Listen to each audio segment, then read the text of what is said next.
morning. Good morning. And happy Valentine's Day. Thank you. Thank you all for yet another opportunity to come and speak to you today. And what a special day. It is Valentine's Day. A special day set aside to celebrate love, romance, and relationships. Before I begin, for those of you whom I have not yet had the pleasure of meeting, I am Reverend Todd Drew of the Olive Garden Independent Gnostic Temple, which is a virtual Gnostic temple that can be found on Facebook as well as YouTube. I always like to begin my talks with a passage from the book of Isaiah, chapter 61, verse 1.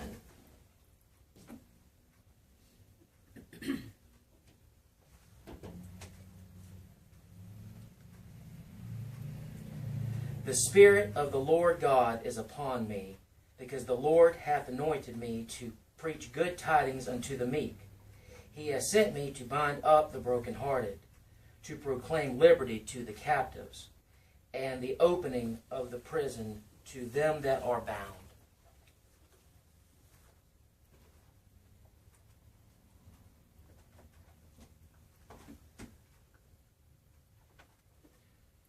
When I first began to contemplate how I wanted this particular presentation to go, and given the time constraints given this huge and complex topic, I had to make a decision between a historical look at Valentine's Day and its heroes and myths, or I could focus on the inner and esoteric aspects. I had to make a decision which of the two I felt would have the greatest personal and individual impact I could. And so I chose to focus on the esoteric, and I will leave the historical research for us to do on our own, if we so choose. For those of you who do not know what the word esoteric means, esoteric, intended or likely to be understood only by a small number of people with a specialized knowledge or interest. Please note that it says people with a specialized knowledge or interest. There are a lot of people here in the U.S. that love football. I, unfortunately, am not one of the fans of this sport. So when I hear others speak about the details and intricacies of this sport, I have very little to no knowledge or interest of what they are speaking of, making that conversation esoteric to me. By bringing this up, it is not only my intention to educate, but to also demystify the word esoteric. It has been my experience that this word is only mentioned in deep spiritual mystical context, and as we can see by my example and by definition, such is not the case. So in order for us to get the esoteric meaning of Valentine's Day, we must first have what? Exoteric. An interest. That's excellent. Very good. That's exactly right. That's what everybody's answer was great, but that was the one I was looking for. They need to be interested in it. Everybody came this morning because they were interested in what was going on here. So, when Reverend Mary first asked me to speak on this subject, some images instantly came to mind. They were images from the tarot deck. Before I lose anyone here in this talk, I want to explain to you what the tarot deck means to me. Many see the tarot deck as a means of divination, meaning using them to tell one's future or fortune. I personally see them as a book of symbols that one's unconscious mind fully understands. This book of symbols, for me, works like a mirror for the soul. We most likely have all heard the statement, he or she is too close to something to be able to see it. In my opinion, the tarot deck helps break down the walls of willful ignorance that we will often protect to maintain certain levels of status quo we are not ready to let go of just yet. The four images I have selected for this talk are the devil, the lovers, temperance, and strength. Can everybody pretty much see that? I'm going to describe it, but if anybody is having trouble seeing it, I have a copy we could pass back if anybody's having trouble seeing the image. Okay, all right. You will notice in the devil card, we have a scary-looking being who has the wings of a bat, goat-like thighs, talons for feet, ram or goat horns, as well as a goat-like ears. He has an angry face as he looks down upon the man and woman, who are chained to the stone perch on which he rests. You will also notice his right hand is raised and is making the sign of Shin, which in Hebrew, it's the letter that means fire. Now I'm going to kind of wing this part here because I didn't write it out. I kind of wanted to just kind of elaborate on something that I had recently. I listened to an interview with Leonard Nimoy not long before he passed. Everybody knows he recently passed. Leonard Nimoy was Spock on Star Trek, and he was talking. It was being interviewed by Pharrell, which is a pop artist, and he spoke specifically about. And I'm going to post this just so I don't mess anything up, and we can see the exact thing. So it's not just hearsay, but I'll post it on the Cosmic Church of Truth's Facebook page so you can watch the little video.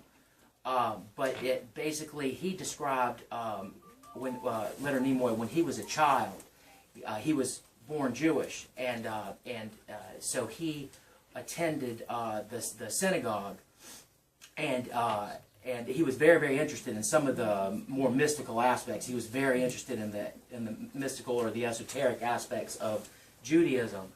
And one of the aspects specifically was on Friday night service is when the Sabbath bride is introduced to the synagogue. She's welcomed in to the service. And so when that's done, and this must have been, because I've been to many services and I haven't seen this, but I think it must be more of an Orthodox performance, but they all do the welcoming of the Sabbath bride. Just some is more elaborate than others. But they take what's called a tallis. And a tallis is a Christianized version of a tallis. It's called a stole. But this is what translated into Christianity from Judaism as the tallis for the thing. So but a tallis is actually a much larger white shawl, and it has a prayer on the back. And they would lift the men as they were doing the prayers for the welcoming in the Sabbath bride. They would bring the shawl over their head, and they would make the sign of Shin, which you see the devil's making there. And this is also, this is the sign that Spock made. Anybody live long and prosper? Remember, he made that. So he was intentionally introducing that. He completely came up with that as far as adding that to the show. So, but they would put this. They would do this, and they would begin the prayers, bowing, and he said he wasn't supposed to peek, but he peeked anyway. To see, because supposedly you could be blinded by the presence of the Sabbath bride. And hey Sam, he would. So anyway, so that's what they would do is he would so the men would do this, and this was part of welcoming in the Sabbath bride. And that's why he included that in the show, because he wanted that on the show. So also, okay, so we also see the left hand is pointing downward, holding a torch. So here we have a symbolic and a physical representation of fire. We also have an inverted pentagram on and above the forehead of the creature. Can anyone tell me what a pentagram is? Four elements and spirit. That's exactly right. Excellent. It's an image that represents the four elements: earth, air, fire, and water, and spirit at its apex. Now, in this particular case, it is inverted. Now, when the point is at the top, when it's in its correct position, spirit is fully aware of itself. It has transcended matter, and it is fully self-aware. When it is inverted, spirit is lost in matter, or dreaming, or however you want to to see that.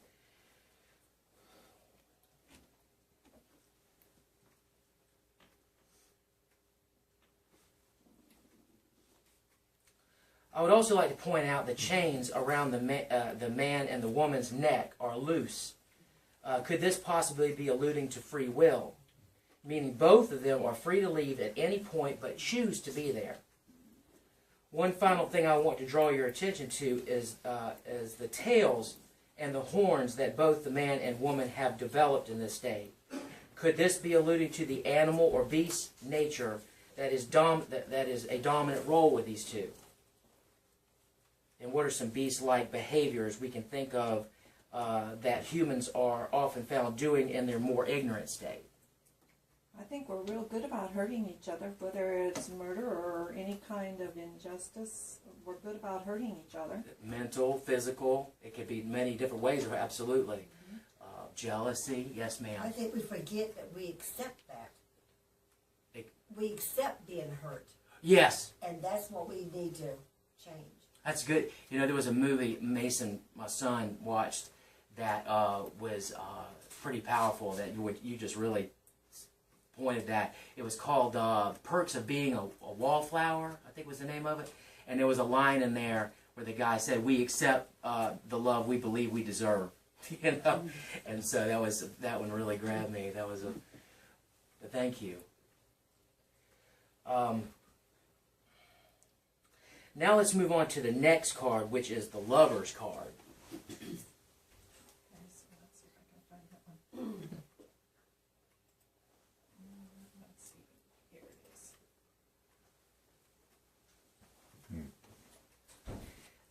This card, as we can clearly see, has a distinct difference from the first one we just looked at. In fact, we could even say it's the mirror opposite of the Devil card. Here we see a man and a woman free, as their chains are now gone. The scary devil has been replaced with a beautiful angel, this time holding both hands up in what seems like a position of blessing. It is a beautiful day out, and the darkness of the Devil card has been replaced with sunshine and blue skies. In the background, we see one big mountain, and in the foreground, we see a very small grassy hill. While I was writing this out, I could not help but think about how this couple has transcended making a mountain out of a molehill, which is also a behavior we would more likely see in the Devil card scenario. You will also notice the tails and the horn have been removed. The next card we come to is the Temperance card.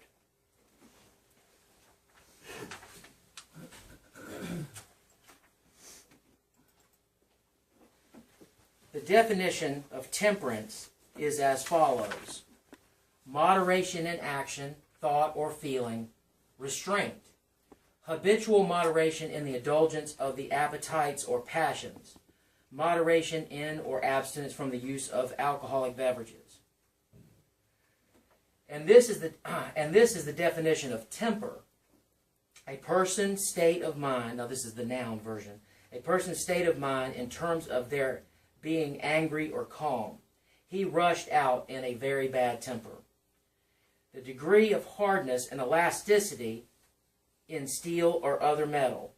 The blade rapidly heats up and the metal loses its temper. The verb of this word is to improve the hardness and elasticity of steel or other metal by reheating it, then cooling it. Serve as a neutralizing or counterbalancing force to something. Their idealism is tempered with realism. You will notice in the image of the Temperance card a being that is neither male nor female, and yet is both simultaneously. The being appears to be somewhat angelic in nature, indicated by the wings and robe, as well as the halo around the head. It is daylight out, which indicates this being works in the light and not in the darkness. If we can now bring our attention to the two cups the being is holding, where from its left hand it is transferring or mixing water with the cup in the right hand. To me, this is symbolic of the left or analytical aspect of the mind working in harmony with the right or creative aspect of the mind. And we can see this is further illustrated by the position of the feet. The left foot on the dry land, reality, whereas the right foot is in the water, active imagination.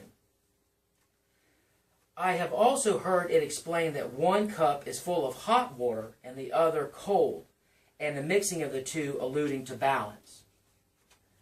Simply put, the Temperance card to me is pointing out the need for self-control and balance between all opposites, thus minimizing the extremes.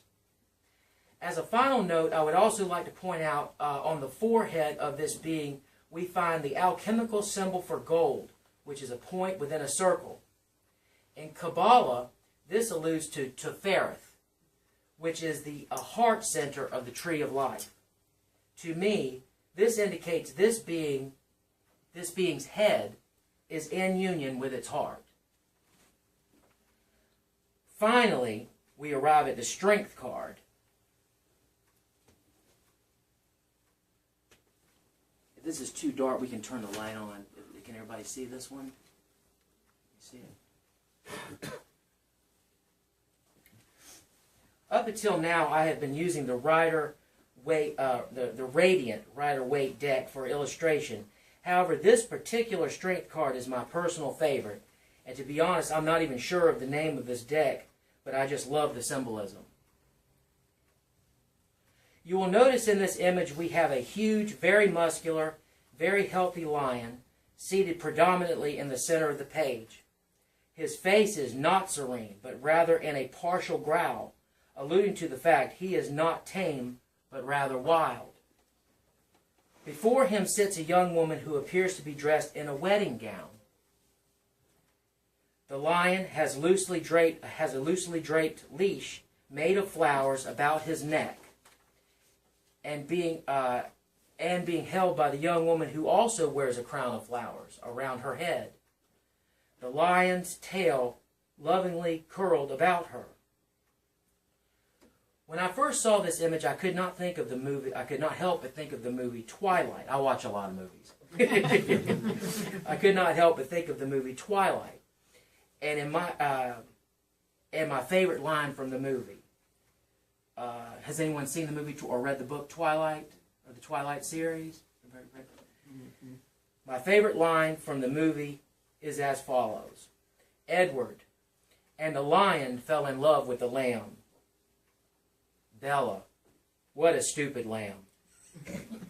Edward, what a sick, masochistic lion. Can we see how this might correlate with the image? We have a lion who is wild, raw, powerful, pure will, making a conscious choice to be in love and perhaps married to a small, fragile, limited being. And we also have a small, fragile, limited being making a conscious choice to be in love and perhaps marry this beast. How many times have each of us felt the sting of unrealistic expectations thrust upon us? Our physical selves, from within as well as from without, and our limited physical selves doing everything within its power to meet these unrealistic demands. This points to the self-evident fact that each and every one of us have within us a very powerful lion-like will or force that our frail and lamb-like form is trying its very best to keep up with. There is another movie that comes to mind, and that is Where the Wild Things Are. Has anyone seen that one that came out a few years ago where it was from the little kid's book and they made a movie out of it? I love that book as a kid and I love the movie as an adult. In this movie we find a little boy who is very wild, and as such he finds himself in trouble quite often. In the movie he has a very bad tantrum that sends him running out into the woods, where he goes into a meditative or imaginative state, where he travels across the sea to meet his monsters that are within him. When he arrives, he notices in the campfire the monsters have made several bones and crowns, symbolizing all the many times he has tried and failed to get himself under control and was eaten by the monsters. Another example of this can be found in St. Francis of Assisi. Not long before his death, when he had become sick and weak from self-neglect and abuse, he made this apology. I have sinned against my brother, the ass. St. Francis referred to his physical self as Brother Ass. The historical Buddha also came to the same conclusion when he came to his understanding of the middle way, having nearly starved himself to death in the process. I want to be the first to say that I in no way have mastered this middle way of temperance, but like in an exorcism, there is one thing the priest must do, and that is obtain the name of the demon that is tormenting the victim. Can you imagine having asthma your whole life but never knowing it was asthma? Once one knows the cause of an affliction, one might not always be able to stop it in the beginning of an episode, but when one can recognize it quickly, thus minimizing the severity of its effects. Having an understanding like this can also help us with our compassion towards others who are also dealing with their Beauty and the Beast in their own way. I would like to conclude this talk with a Valentine's Day gift I have brought for each of you. How many of you here have at some point in your life received a Valentine's Day card? How many of you have given someone else a Valentine's Day card? All right. Now, how many of you have given a Valentine's Day card to yourself? Okay, well, we're going to change that today.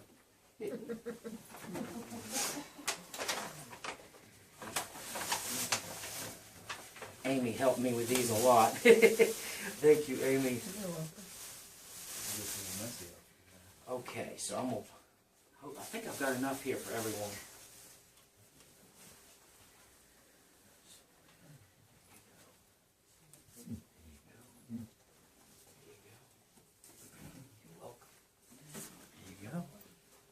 If y'all want to open those, you want to just take a look at that. Did they get sealed up? I didn't mean that to happen. I think it's when they were pushed together.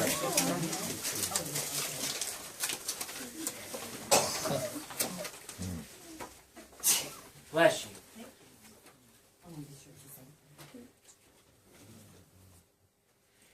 You will see I have given each of you a blank card where I ask if you will, at some point today, please take the time to write a Valentine to yourself.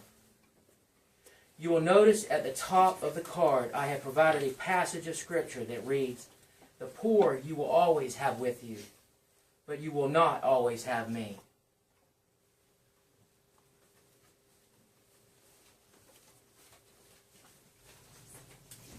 In the bottom of the card you will find the words, "From your Valentine."